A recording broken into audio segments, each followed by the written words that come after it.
the downstate, and as well, when you are corpse cleaving, you're also dealing significant amounts of damage, usually to people that are actually trying to res them up, and in the process just basically trying to keep them from resing them in the first place. So it does do quite a lot, especially if you can focus on it very well. And we see quite a few in the larger scale GVGs where we see like some really good bombings actually take out like 2 to 3 additional players that were trying to res up another teammate.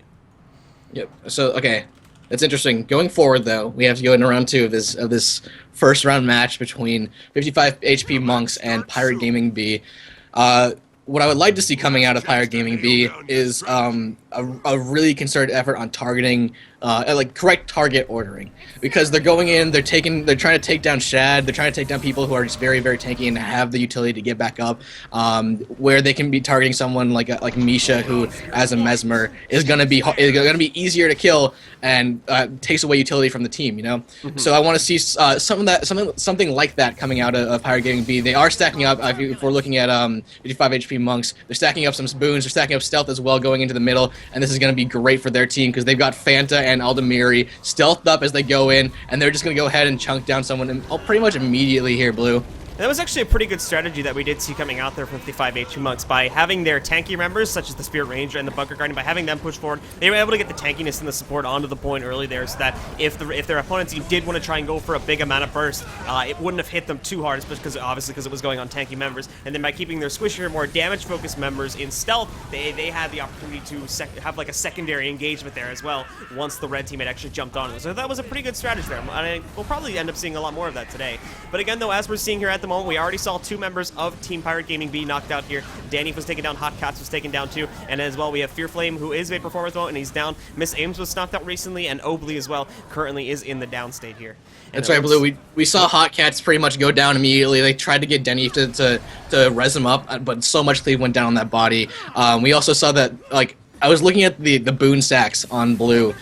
The amount of might that 55 HP Monks had was ridiculous. It was like constantly 25 stacks of might. That entire fight. They were just doing so much with it. Here comes the Empower from Milo as well. They're going to take out Denny, they're going to take out Hotcats once again. He pops up into Death Shroud form just for the extra utility of staying up, but it's just a matter of time until they knock down the gates again. We're going to see Red just on top of the gates trying to rain down something, but Milo's extremely tanky and can just stay here until this gate dies. Indeed. And as well, the thing we have to notice here too is that, again, with the extra person on each team here, there's a lot more AoEs to consider. And I think that's why we are seeing a lot stronger of a buff presence coming into play here, because there's a lot. Right. Obviously, again, we have a lot more flame fields coming down. You have them coming out from Polyv over here in Bomb Kit. I'm sure Fanaram is throwing quite a few of them out through the staff fire attunement there. He's probably going to be bringing a couple of them out as well. They probably have a couple more they can bring out and into play, and it's definitely a lot. And they're definitely, as you can see, they're making pretty good use of that.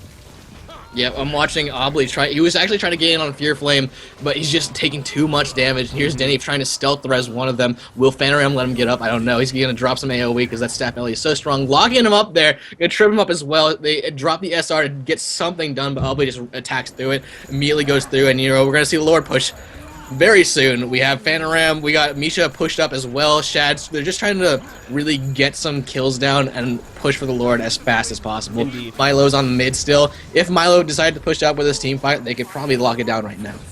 And indeed, it looks like they are trying to wipe out a couple members before they do make that final Lord push. Fanaram going to be falling back here a little bit, waiting for Aldemiri again. And I think they actually were sort of waiting for Aldemiri, because Aldemiri's build, as we check it out here real quick, with 6 runes of Lissa, as well as the Greatsword Longbow, Soldier's Amulet, along with the 20-0-20-0-30, it's basically a straight-up damage build. He's not going for too much crit. Granted, he does have 35%, which is a decent amount. But this build, I've seen it played in SPVP, mainly in solo queue and hot joints, quite a few times before. And this build focuses pretty heavily on, you know, just putting up pure amounts of damage, not necessarily in the form of crits, but as you can see right now, this 100 Blades is going to be a 5k crit. They're going to be able to take the Lord down with that, and again, they are going to take the round 2 as well.